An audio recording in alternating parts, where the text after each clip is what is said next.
Hey everybody, it's Julia Hurley, broker and owner of Just Homes Group here in Knoxville, Tennessee, bringing you the October update. All right, well, East Tennessee home sales were up, as you can see, 8.2%. So our area is continuing to grow. However, the median sales price went down, which is very interesting. So $367,500. So we thought we were going to hit around that $375 mark, and I don't think we are going to accomplish that, at least not in 2025. The total housing inventory is up nearly 20%. That means for sellers, just listen, more competition on the market, and that's during the winter season, and that's a really competitive market.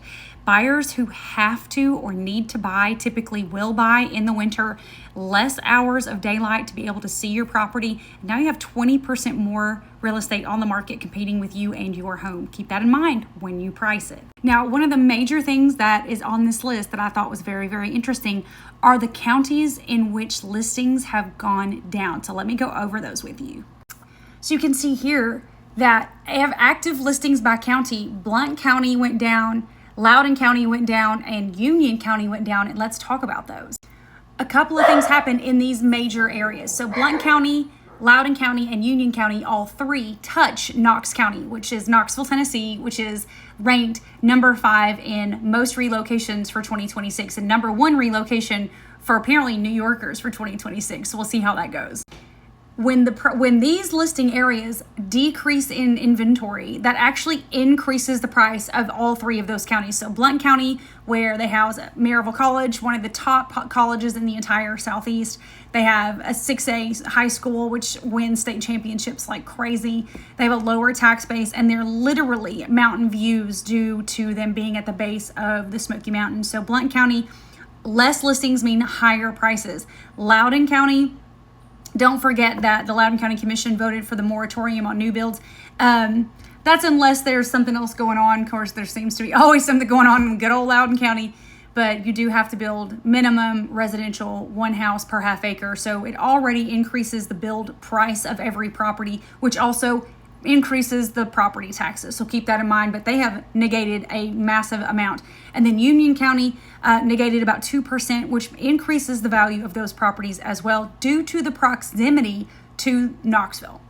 Now, some of the areas that you see the largest amount of listings, Morgan County, there's a lot going on with tourism in Morgan County. It is a very growing area, and it's up and over. So it's really more toward the Nashville, Chattanooga side of the Knoxville market, and that is a completely separated market. It is totally different on that side of the interstate exit, but it is close enough to Knoxville to bring in a lot of new builds, specifically for the over 3,000 people moving here for X Energy and Kairos Energy and a lot of the Oak Ridge National Lab projects that are going on with new nuclear. So that is a county where it is a robust and inviting county for builders, and people are going to be flocking there simply because it's close enough to the labs and to all of the new nuclear projects. And as you see right here, the same goes for Anderson County. Anderson County does touch Knox County as well, and it also touches and shares Oak Ridge. Now, Oak Ridge National Lab itself is in Roane County, Tennessee, which you'll see on this list right about there. Just a little bit of an increase in listings, but Anderson County has been extremely relevant as their downtown Clinton area is thriving, and they are building a lot of great things. If you don't know about the Spire, Joe Hollingsworth, who is from Anderson County, Tennessee, has come back, and he and his family have purchased and built a massively gorgeous private area, but it's also a public space on the park. So you've got the Pearl, which is a really nice restaurant, and other things. So Anderson County is really looking more to attract more infrastructure, more housing, more amenities, and the listings have shot up. And that is something that's going to continue to happen, I believe, personally, in Anderson County. So that's something that is very interesting to also share Oak Ridge. So Oak Ridge is cut in two. So a lot of people, again, with the labs, with Oak Ridge National Lab, with Kairos Energy and X Energy, a lot of people moving in for the energy sector.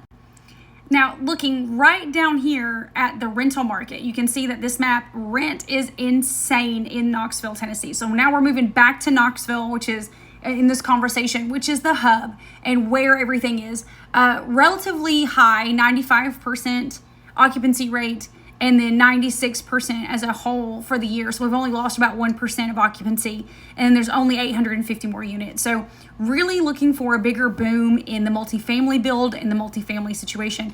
If you know someone that is looking to develop that land, there are many parts of the Knoxville market and surrounding markets that do qualify for the Trump tax credits. And I know that's something that we can talk about on a different show. This is really just an overview of October in the Knoxville housing market. But if there's any questions that you have about anything that I've said, or you're interested in talking about the Knoxville market, please give us a phone call, 865-237-7328. Thanks for visiting justhomesgroup.com.